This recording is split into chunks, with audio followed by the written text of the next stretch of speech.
I'm Jared Woodcox, author of the young adult fantasy series Shadowcasters. Welcome back to episode 4 of my Avatar Rewatch. Hey everybody, so welcome to episode 4 of my Avatar Rewatch. I'm joined this time by a special guest. If you've seen me at any of my Comic-Con events, you know him as my booth partner, Robin Smith. He's also the face of Fallon Maker, the best chain stitcher this side or any side of the Mississippi River. He's also my former dungeon master. Robin Smith, thanks for joining the Avatar Rewatch. Of course, I am honored to be here as your former dungeon master mostly, though. It's very true. And I love your background. The cabbages are super appropriate for Avatar. And I know you and I have both been longtime fans of this show. We've talked about it a lot together. So excited we can break down Warriors of Kyoshi together. Yes, sir. Let's do it. Let's do it. So this is the one. A lot of cool stuff happens in this episode. Obviously, we get to go to Kyoshi. We learn a little bit about the former Avatar Kyoshi. We have Aang, who kind of I love the part where he says, "I'm just a simple monk," but then we see kind of more his childish, cocky side with wanting to win the girls' attention over. We see Zuko's relentless pursuit of Aang. There's a really cool creature, the Unagi, that we'll get into a little bit. But yeah, a lot of really cool stuff in this episode. I guess right in the beginning, we start with Iroh and Zuko, and maybe walk me through what are your thoughts on that initial scene here, Robin, where we have like Zuko and Iroh like getting ready and talking about how they're trying to find the Avatar, but there's no sign of him.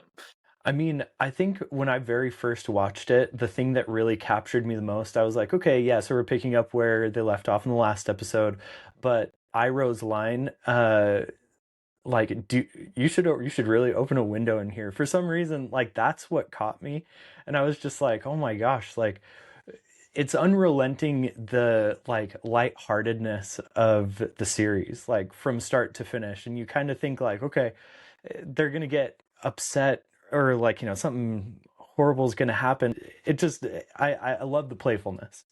So but I mean, they're still looking for Aang, and he's all over the place and they can't find him. Yeah. Yeah, I've talked so much in this series about kind of the juxtaposition, and like Iroh himself has like this perfect juxtaposition of like the super playfulness and just like making silly jokes and not taking things seriously, but we also know how like tense and intense he can be. And so I love too how like Oh the yeah. transition for that scene is like he's obviously like talking about Aang, like he's obviously a mastermind at evading like detection. And then we see their map, and Sokka's like, "Face it, you have no idea where you're going, do you?" And like they're just totally lost, and like it's just so funny. But then obviously they get to And then Kyoshi. and come to find out that it's, they're going to find the elephant koi. Yeah, yeah, exactly. Right? It's Like that back was to the in main the objective. earlier episode. Yeah, it's like Aang's obsession with animals, right? That's all he's like really. They're supposed to be focused on getting to the North Pole and learning water bending, and Aang just wants to go on another expedition to find animals. So yeah, so that's we transition to that. And, he's riding the elephant koi. Right away, we see he's like trying to impress Katara, which is obviously like a subplot throughout the whole series, which I really like. And then shortly after, we get our Yeah. first look at the Unagi, and take me through both like young Robin seeing the Unagi for the first time and then like seeing it in the rewatch. Like, what were your thoughts about that creature? Well, I mean, the unagi is so, I mean, obviously based originally in Japanese culture, but after reading a little bit more as an adult, like, it's really kind of a shadow of what the Japanese originally saw it as. And like, you know, anyway, it's just like, I remember thinking this could easily be a Pokemon.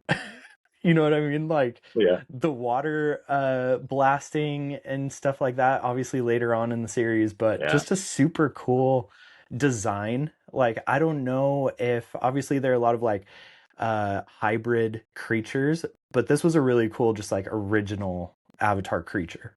yeah. I totally agree. And like for me, like as a kid who was obsessed with dinosaurs, like just the Unagi was just so cool. Like the way its eye moves and like its sail on its back.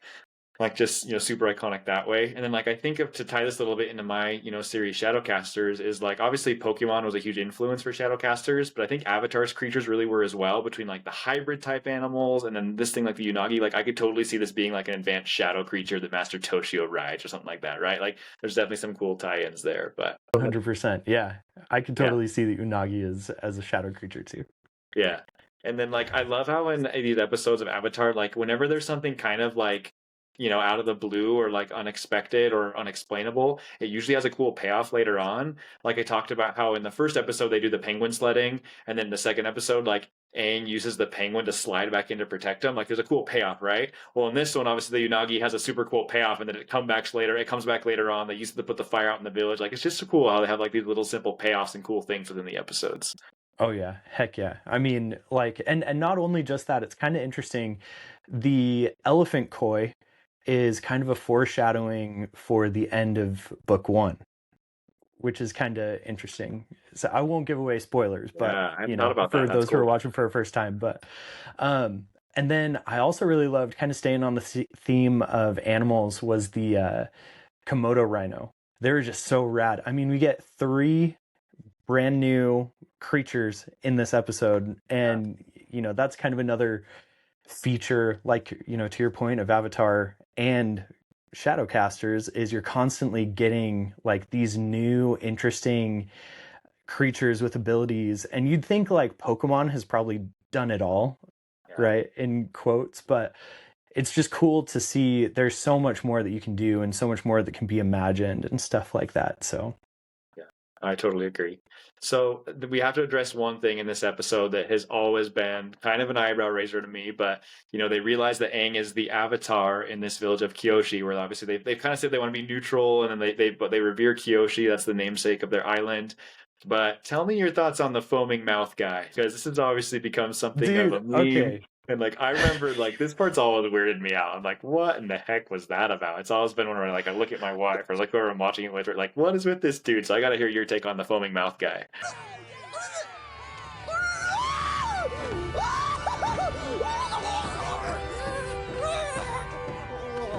I mean, like, just in general, I thought that it was hilarious that Aang was like, well, it turns out that I'm the Avatar. And they're like, what? No, you're not. And he's like, yeah, I am. And then Qatar's like, come on, use some airbending. And then all of a sudden he's like, Throw the imposter to the unagi. Aang, do some airbending.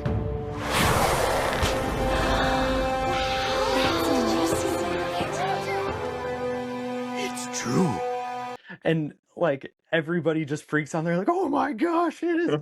Like, I'm not gonna lie, like, again, that's so much of a feature of the series. Like, it's Yeah, so cheeky, yeah, and like the foaming mouth guy is just like that, them taking it to the next level. I think yeah. it's hilarious. I love it because you just don't expect it. Yeah. You're spot on. Like just this episode really encapsulates like the cheekiness of like they're at war, like the stakes are high, Zuko's trying to capture him, the Fire Nation wants to take over the world, and yet these kids can still have fun and like they make you laugh and like it's so cool how an episode can go from like you're cracking up at like the hilarity and the nonsense of it, like why didn't Aang just airbend to get out of captivity in the first place, right? And then the next thing you know, all of a sudden they're fighting a bunch of firebenders, so it's super cool. And then this episode obviously called the Warriors of Kyoshi because we meet the Kyoshi Warriors led by Suki. And, I know your dog's name is Suki. I'm sad to learn it's not named after Suki from Avatar. So disappointment for me, but still a cool connection, I guess. But what I wanted to bring up here is obviously one of the big themes of this episode is we've seen since the very first episode that Sokka kind of has this mindset that, oh, like women are meant to do the cooking and the men are meant to do the fighting. And obviously he gets his world, kind of shifted upside down in this episode in a way that I really like because, Suki and the Kyoshi Warriors kick his butt. And he's super prideful about it, like, oh, you snuck up on me. Like, he goes in and says, sorry to interrupt your dance lesson. And, like, obviously, they're these, elite prime warriors. And, like, Sokka has a lot of meaningful, important character development in this episode where he realizes, like, look, like, just because you're a guy and just because the Kyoshi Warriors are not, like, they're still way stronger than you, Sokka. So it's a cool wake up call for him. Oh, 100%. Like, that's probably one of my favorite parts about this episode. And, just taking it to the idea that the Kyoshi warriors are all women. Mm-hmm.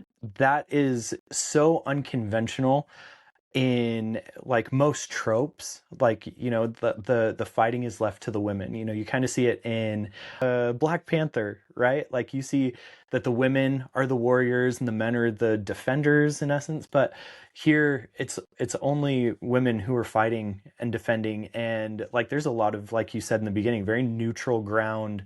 And like, to attack, they have to have like a purpose, they have to have a reason. And I think being surrounded by women myself, in my personal life, having three daughters and everything, it's just, it's really cool to watch it again as an adult and see, like, what maybe I may have been more like as Sokka as a teenager, or younger, thinking like, oh yeah, men are this and this, and women are this and that. And seeing it again, it's like, heck yeah, like, girls are cool, girls are super cool. And obviously, but the idea that they can be warriors and strong is it's awesome. Yeah. And if anything, it's almost like I feel like Sokka's, sort of, for lack of a better term, like his sexism toward the women is like almost overplayed. Like it's almost like at some point it's like, dude, Sokka, like wake up, man. Like why do you keep like running into this? Because clearly they're super powerful. And so like I love that he trains with them. I do like when he gets a shot in on Suki, because it shows that like he's learning quickly. And like I've said from the very beginning, like Sokka is actually like a lot braver and like a lot better of a warrior than he gets credit for, because he is the punchline of so many jokes. And we see so much of how like Katara improves as a waterbender. I feel like that's so glaring and obvious throughout the show. But really, like Sokka, he improves in so many ways as well, both in the way he sees the world, the way he sees others, and his own skills. So it's cool we get a taste of that here in this episode. Running parallel to the Sokka and Suki sequence, obviously we have Aang, who, Katara warns him like to not let the fame of and Kyoshi go to his head. And, he was showing off for Katara earlier in the episode, and then he's has all these girls on the island that like are into him because he's the Avatar, and he obviously lets that go to his head. I love that like Katara spits that line back to him like, "Oh, simple monk, huh?" And like it's just kind of a funny parallel. It's another cheeky part of the episode where he's trying to show off for all these girls. In the end, I think they quickly realize that like, hey, wow, we shouldn't have let this happen, because not only does Aang almost get in trouble with Unagi, but then obviously the Fire Nation finds them after Katara said, hey, we shouldn't stay any place long, and it all kind of backfires on Aang for letting it go to his head. That's a good lesson he learns from Katara too. But take me through kind of your thoughts on the Aang and Katara part of this episode as well.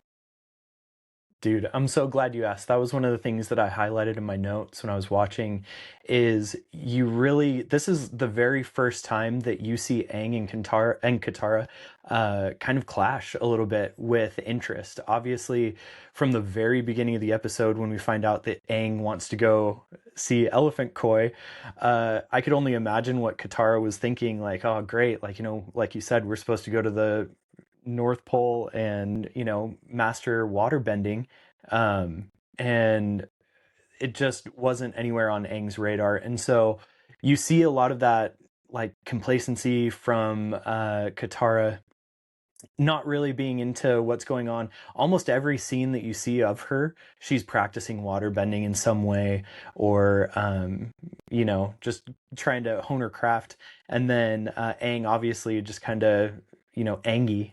Oh, Angie. That That part's was so probably funny. one of my favorite parts of the Yeah, super episode. funny. But yeah, the cool thing is Aang desires Katara's attention so much throughout this whole entire episode. Even so much more than what the little fangirls were able to give him. And at the very end of the episode, it really ties it up nicely when Katara goes up to Aang, gives him a big hug, Yeah. and you see it on Aang's face, like, that's exactly what he wanted, Yeah. which again kind of foreshadows their relationship in the future. Yeah. So Yeah, even just when she shows up, when all the other girls have like left, and like that's all Aang cares about. He's so glad that she's there, and then he does the whole trying to ride the Unagi. She rescues him. That waterbending move she does when like he's unconscious and she like pushes the water back the way, like that was cool. Because like right now she's still like, sorry, she still kind of sucks at waterbending. Like she's still learning, and that was a cool move. And it kind of shows in like we saw in the first episode too, like when she was like angry and like yelling at Sokka, that's what made the iceberg get like chopped up, right? So it's cool to see that like when there's danger or peril or anger, it like augments her powers. And obviously that has some foreshadowing too. Like this series is just so cool, and it's like power scaling and it's foreshadowing. Like there's just so much depth there that's really neat. So last kind of scene here that we get into is obviously like Zuko arrives. It was funny. I was actually watching this with my wife, and she was like, "Wait a minute! Like, the word spread, and the Fire Nation like got there the very next day." And like, okay, yeah, you're right, maybe a little bit far fetched, but anyway, Zuko gets there, and what did you just think of this battle scene? Where obviously, like, I think Zuko said something effective, like, "These little girls aren't going to save you," and then like, kind of mirroring Sokka's attitude, to be honest. But then Aang shows up and fight, and again, Aang triumphs, but they have to get away. The city gets burned. Aang has that moment of like, "This happened because of me. Like, this damage is my fault." overall, like walk me through your thoughts on both like how where does that fight scene rank for you and how does that conclusion land for you? Honestly, I think there are so many firsts in this episode. Obviously, the first moment that Aang sees the true damage and peril and terror that the Fire Yeah. Nation can bring. In my mind, I was just thinking like that was kind of the highlight of the fight episode for me, or fight scene for me. Yeah. Is that he saw the damage that was done, and thinking back on the last 100 years, that's the beginning of that kind of shameful feeling that he starts to have throughout the whole series of, they're right, like I left him and I was Yeah. gone for 100 years. And then not only that, but coming fresh off of visiting the Southern Air Temple and seeing all of the destruction that was done there, Yeah. it kind of, I feel like it kind of inspired him, kind of woke him up in Yeah. essence. I will say, like, it was hard for me to envision or to see Zuko doing so well against the Avatar, who right now is just an airbender, and a very novice waterbender, which Mhm. obviously probably didn't have too much water around her. And then Sokka, who is novice at best, obviously right now too. But then all of the Kyoshi warriors, obviously Zuko had backup with some of his warriors, but it really highlighted his fighting style and stuff like that. So I don't know. That probably wasn't my favorite part of the episode, but the emotional impact there was awesome.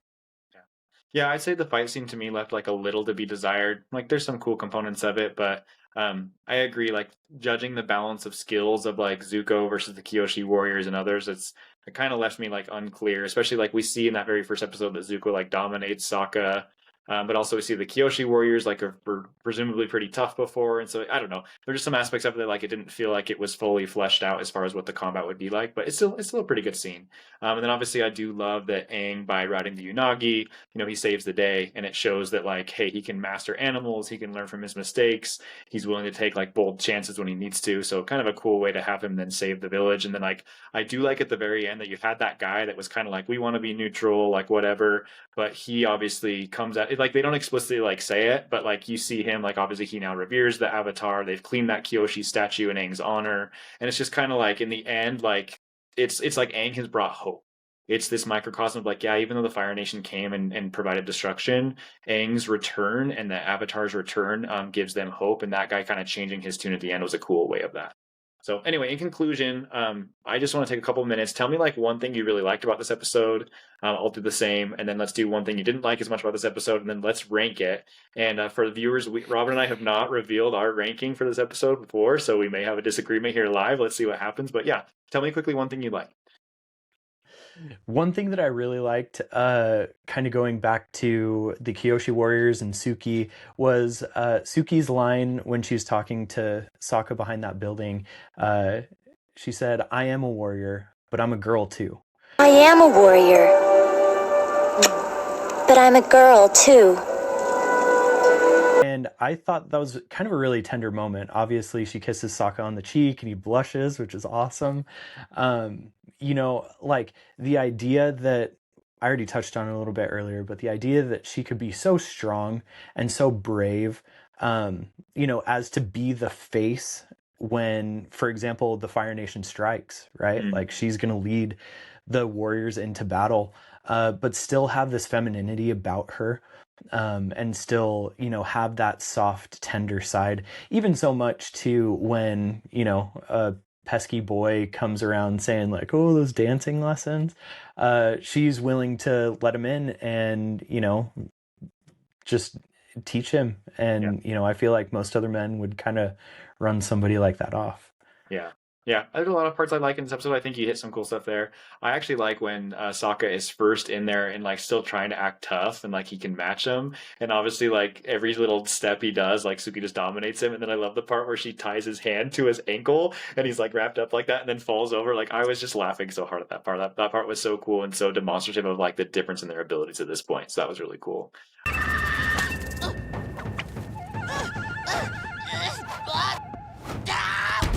Anything else you want to teach us? Maybe touch on one thing you didn't like as much. What's something that left you kind of rolling your eyes, or you didn't love as much about this episode?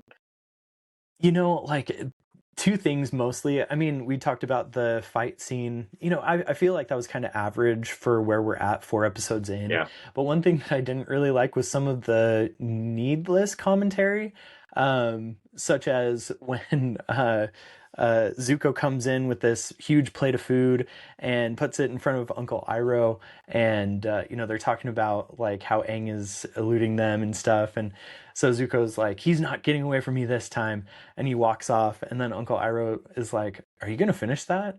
And then Zuko's like, I was saving it for later, and it's just like, all right, like that one didn't hit with me. I'm sure it hits with kids. That's really in the end what this is all about. But another thing that I wasn't a huge fan of was the elephant koi was happening, and Katara was like, Appa, no, don't get into that, or don't eat that, or something, and she runs off camera, and Aang pops up, and all of a sudden Katara's not there, and then she comes back, and it's like, well, shoot, I want to know what Appa got into. Come on. Yeah, that's funny. Like, what was so dire that she would run off like that? Yeah, I totally get it. Yeah, I agree with your first point. I think for me, what I didn't like so much about this episode is like there's just a lot of like dialogue and moments that I was like, okay, like yeah, like it just didn't feel like I love. We've talked about how we love the cheekiness alongside the intensity, but some of the cheekiness felt a little bit forced to me. And then like again, I think they kind of like they overplayed like we get it. Sokka thinks he's better than the girls, and it was like I think they like could have toned that down a little bit, and not just for reasons of like I don't want Sokka to be sexist or anything like that, but just because it was like too much. It was like, okay, you're reiterating this too much. We get it. Like let's move on with like cooler things like Sokka changing his tone and Sokka fighting and stuff like that.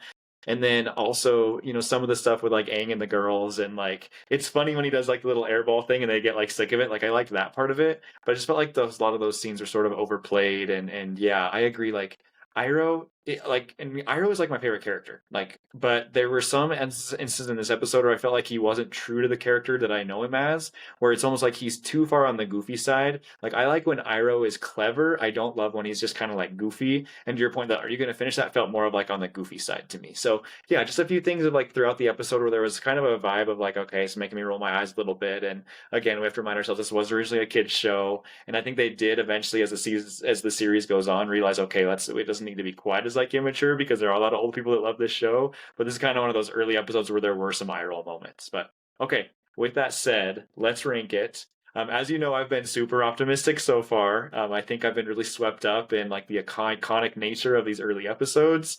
What do you think, Robin? You want to go first, or you want me to go first on ranking it? I think you should go first this time. Okay, well, I'll be honest. I have this one slated as the lowest yet. I have this one as a B. So it's not crazy low by any means.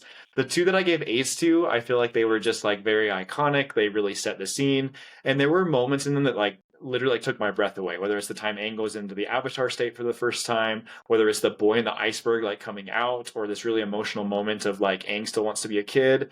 I feel like there weren't any moments in this one that really left me like breathless. There's moments I really like I love the Unagi, I love Suki, I love the Kyoshi warriors. There's things I really really like, but overall the episode of a whole kind of had me groaning more than it had me like jaw to the floor. So yeah, I'm gonna give this one a B, which might be surprising given my optimism for the earlier episodes. We had an S tier for me early on in episode 3. I'm dropping this into a B. Where are you at? Son of a gun. Well, I'm gonna try and convince you that this should be bumped up slightly to an A, if not B plus plus, maybe A minus. Okay. I know we're not going off of that rubric, but I slotted this at an A, and here's why. These episodes are 24 minutes long with like a minute and a half worth of the intro, another minute worth of recap. So really, we're talking 22 minutes. And here is what they pumped into this. Absolute masterful world building, starting brand new plot points. We get 3 new creatures.